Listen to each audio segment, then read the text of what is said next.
Gandhi once said, "My failures are as much a blessing from God as my successes. I lie both of them, my failures and my successes, at God's feet." How could that be true? How could our failures be as valuable as our successes?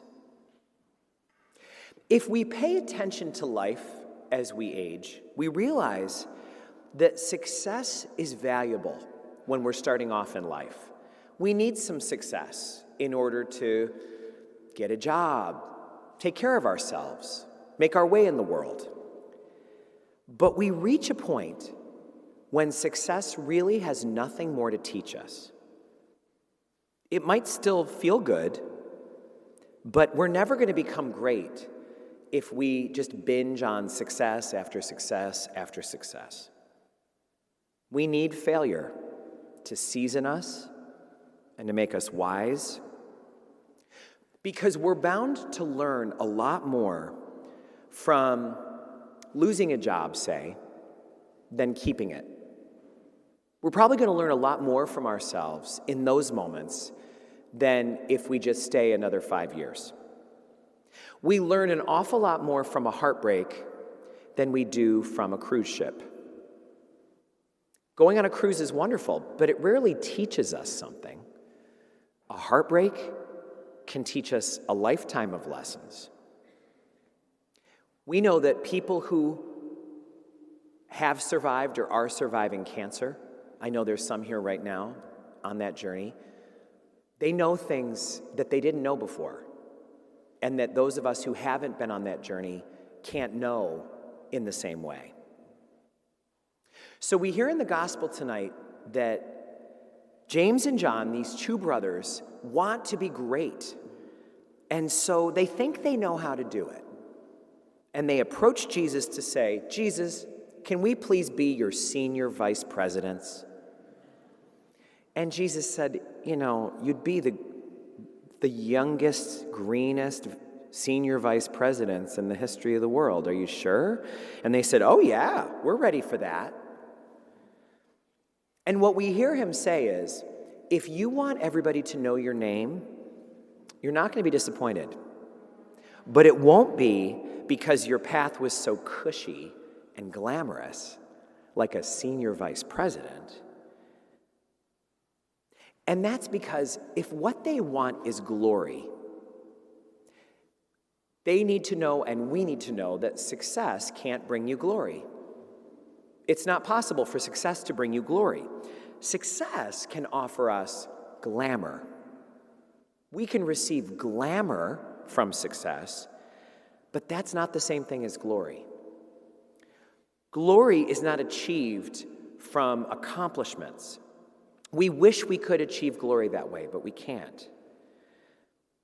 It is achieved by how we get through the things that could crush us. Some of us may wind up someday with glamorous lives, but to be honest, that's no more likely to bring us glory than it is to get us canceled.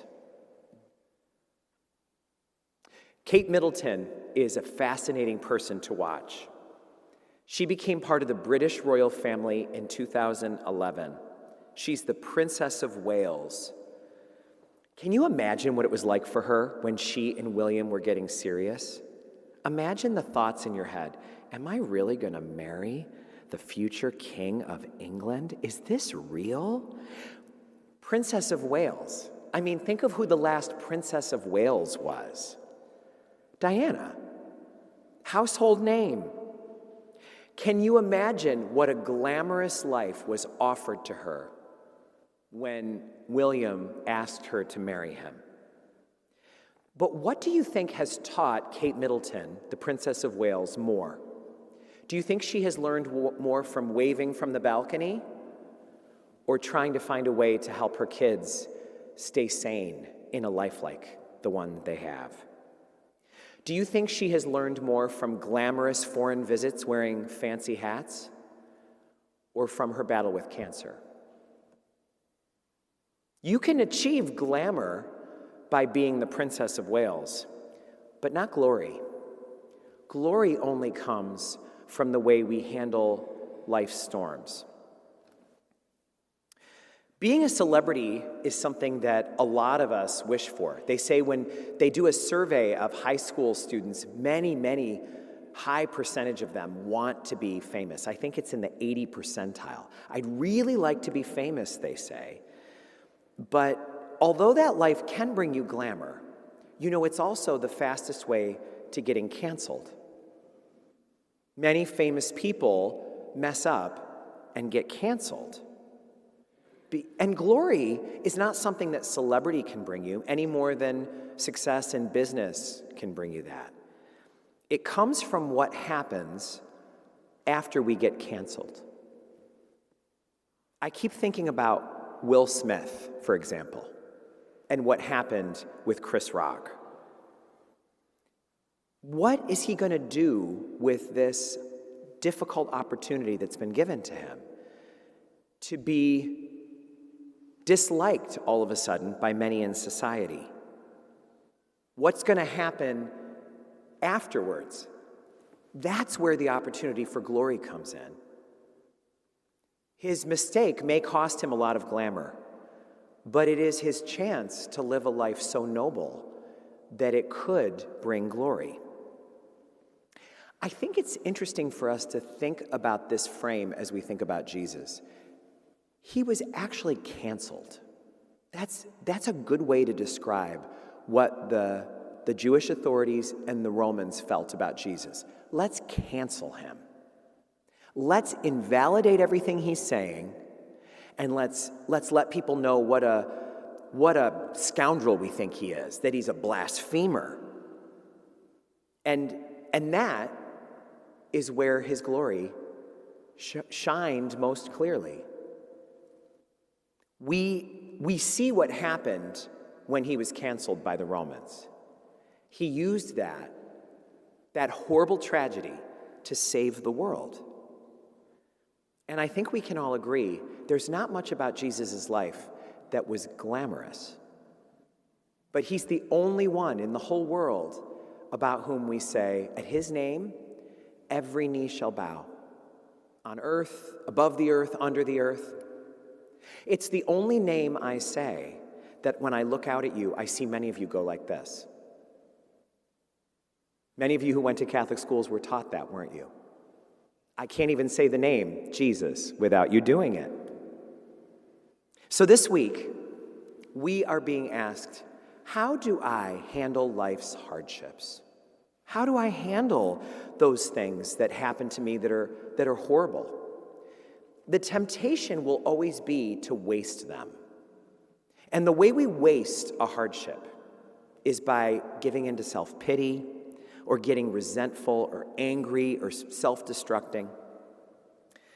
And when we do that, we fail to realize that this difficulty that we're talking about is the only route to glory. Many people turn to the Serenity Prayer for comfort and guidance. I know it's my favorite prayer. God, grant me the serenity to accept the things I can't change. Give me courage to change the things I can, and give me wisdom to know the difference. But have you ever heard the full version of the Serenity Prayer? It turns out that that's just a segment of it. The full version says this. It says hardships are the pathway to peace. Here's the continuation of the Serenity Prayer. May I accept hardships as the pathway to peace, taking as he did this sinful world as it is, instead of how I would have it be, trusting that he will make all things right if I surrender to his will, so that I may be reasonably happy in this life and supremely happy forever in the life to come.